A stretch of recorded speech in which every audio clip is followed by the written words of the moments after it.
Hey, what's up? I got some more lore content for you guys. So I wanted to give a quick update for what 3 decks I'm bringing to the Riot tournament this time around, and to no one's surprise, it's the same 3 that I entered the previous tournaments with. They're still very powerful decks by themselves, and have been performing well for me in ranked.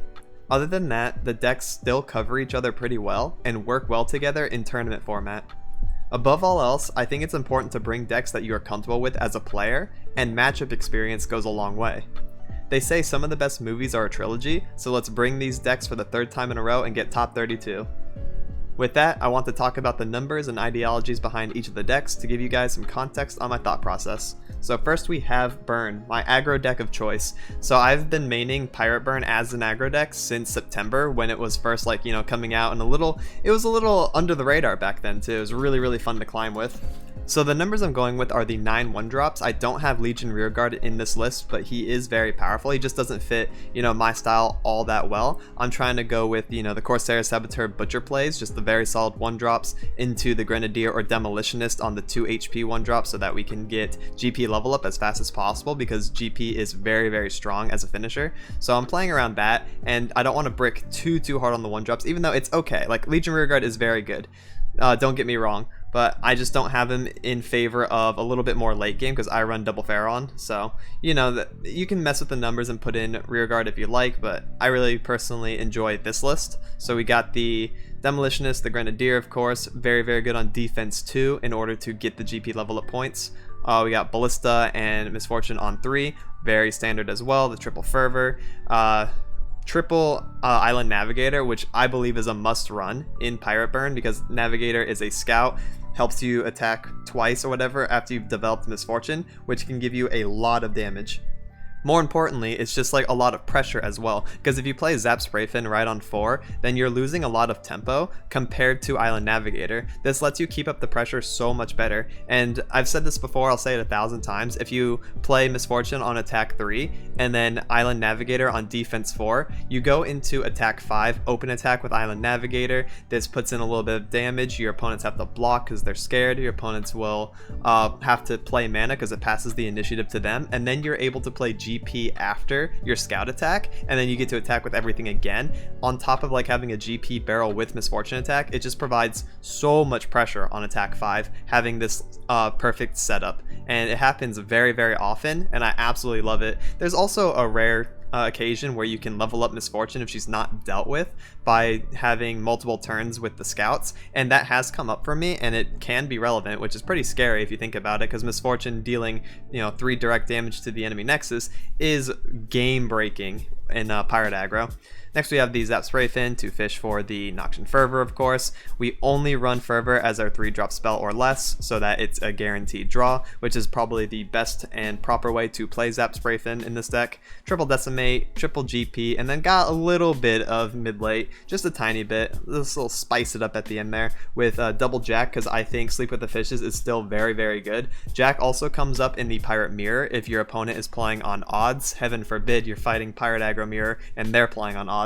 But they can do GP on attack 5, and then you can respond with Jack on defense 5 and then just block the GP, which is super good. And if they don't attack with the GP, then you can use Jack to block something else, and then you get Sleep with the Fishes value, so he can make you come out ahead. Next we got double Pharaon.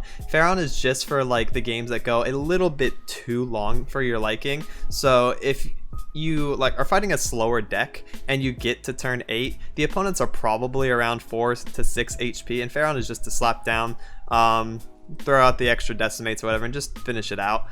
He's just a solid finisher that I like to have in case, but it is okay to take out the Pharaon and maybe 1 Jack, or take out the Pharaon and 1 Decimate to run your 3 Rearguard. I like to just have a little bit of flavor at the end of the game, just in case, because it is very important, especially in removal matchups, that you have Pharaon for the extra Decimates.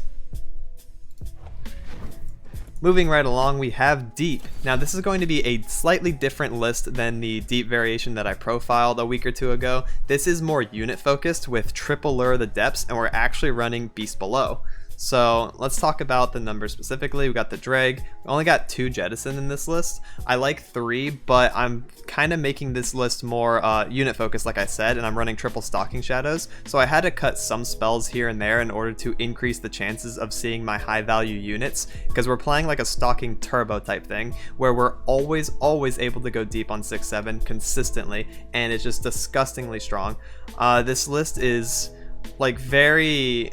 it's very not my style though. I still like the control style with the vengeance and stuff, which we're not running in here, but this one is very good for a tournament. I think the vengeance and stuff is safer for ladder, but I like this because it fits my comp very well with my MonoSI, my burn, and this deep, because this deep is going to be anti-control by nature like deep always has been, but it's also going to contest very well against aggro with the Vile Feast and Withering and whatnot, and the heal. But this deck, this version of deep also is very good against mid-range, which was probably Deep's weakest matchup. It was really hard to beat mid-range, but now we can actually compete with it by playing Lure of the Depths, getting Maokai developed, getting Beast Belows out like on 4 if you really need to, or you can play him, you know, on 3 if you do Lure of the Depths into Beast Below, which is pretty sick actually. There's a lot more variation.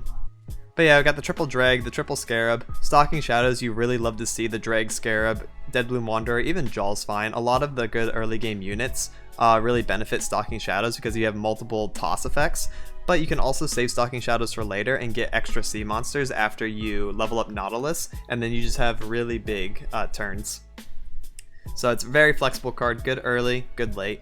And it's also just a draw, which helps you get to deep even faster, you know, if you play it early.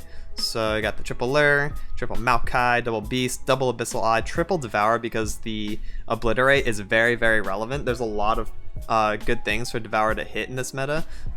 So yeah, we got him at 3 of, got the 1 Shipwreck Order in case we get to play him, we get to play extra ones from draw and whatnot, get some treasures in the deck, toss the treasures, maybe create a win condition with Treasure Trove. You love to see that. Nautilus, of course. And yeah, I mean, it plays very similarly to the other deep lists. I don't like Slaughter Docks. That's the one thing I'm going to say. Slaughter is not that great in this meta anymore. It's just a little too slow because of how fast the game got with all the aggro mid-range styles. And finally, we have my pride and joy, MonoSI, which is my mid-range deck of choice. So basically, for anyone who doesn't know, MonoSI I've been playing since the beta. It was my very first deck that I fell in love with. I adapted it over the past year, and I got rank 1 with it back in October. And I've also got top 32 in the first tournament. I went 4-1 in the second tournament, running this in the list, of course. So I will always say MonoSI is a slept-on deck. It's very powerful. All my viewers know, all my viewers love it, so it's a good time. It's a cool niche rogue deck that we have all developed together. So this list plays around Mistwraiths and Wraithcaller, you know, being the Shadow Isles Allegiance card, and this is why it's called MonoSI, because it's primarily Shadow Isles cards, minus 3 cards that are being teched in, which in this meta is Culling Strike. It's always been my favorite out of region choice. There's a lot of other things you can do. I've heard recently a lot of people playing Exhaust, playing Shurima stuff and such like that, but I really like the Culling. So we got the double Mark. Mark is good because it matches Sharp Sight, and that's pretty much why it's in here, just so that we can beat over Sharp Sight during combat. Also, it's really good for attacking sometimes, like let's say you have a Wraith on the board and the opponents use Mystic Shot on it, where you're like, okay, let's mark the Isles, save the Wraith. Now the Wraith gets to attack, and since it's ephemeral, this helps level up Hecarim a little bit, you know, throughout the early parts of the game, so that he can come out, you know, later on, get some more pressure in, and then Harrowing will level him, and then he is just a really big attacking game ender. So we got double Arachnoid Horror. I don't like to run him at 3 when I'm teching stuff because I have to cut somewhere, and cutting a 2-drop is just fine. I like Arachnoid Horror because he's a fearsome blocker since he's 3 attack, but I don't really want to see multiple of him. It's nice to have, you know, every once in a while, so he's usually my go-to cut. Elise because she's really good on attack 2, early game pressure tool. Wraith because we are developing Wraiths like crazy. Glimpse is really good at reactive removal, very good into Sway Swain Ezreal. It denies both of their level up conditions if Glimpse actually gets to resolve first, which is nice. We got the Vile Feast, good for Zoe, good for Spider Synergy, because sometimes we can level Elise. If you do like Elise, Arachnoid Horror, Vile Feast, Frenzied Skitter, boom, there we got some spiders. The Culling Strike hits a lot of things in this meta. You really love to see it hit the Lysandra, but it's also really good in conjunction with Frenzied Skitter, because you can do Skitter, and then things that are normally 4 attack can get hit by Culling Strike. So Jinx pre-level can also hit Trundle, which is pretty cool. It can also hit Callista too, I guess. So yeah, and also it hits Thresh for Thresh Nasus, so Culling Strike, very flexible. Very nice removal tool. Next we have the Risen Mist, the Wraith Caller. Get the Wraiths up, of course. We have really big Wraith potential in this deck. Get to play multiple of them. They get up to like, 6 or 7 attack. Then we can play Harrowing, get a whole bunch of them back. The opponent can't block, and we just kill. That's pretty much the game plan. Double Withering Wail for Zoe and aggro. Jinx Draven, of course. Hecarim is our late game win condition. We get a Hecarim developed, he comes out of Harrowing, he buffs all ephemeral allies when he's leveled, and then we just pretty much go for game with that. Rekindler to summon him back, Vengeance for big things that we can't really deal with for the most part, and then triple Harrowing as our win condition. So yeah, that's it for the 3 decks. I'll be streaming the tournament all day, and then I'll also be re-uploading the matches, probably most of them. Depends on like how much I win and lose. I'll probably upload throughout the next week or so hope you guys are excited for some high level gameplay, some really competitive games. I put a lot of thought into my decks, into the pick ban phase, and into every play I make. I like to talk about it and give as much context as possible to help you guys also learn from what I'm doing, compare what you would do, and just get everyone on the same page. It's a lot of fun. And that's it for this one. Please like and subscribe if you thought this video was informative or entertaining. It really helps me out since I'm still trying to grow. I'll be releasing deck profiles, guides, gameplay highlights, and of course, the tournament games in the near future. Thank you so much for watching and have a good one. Laters.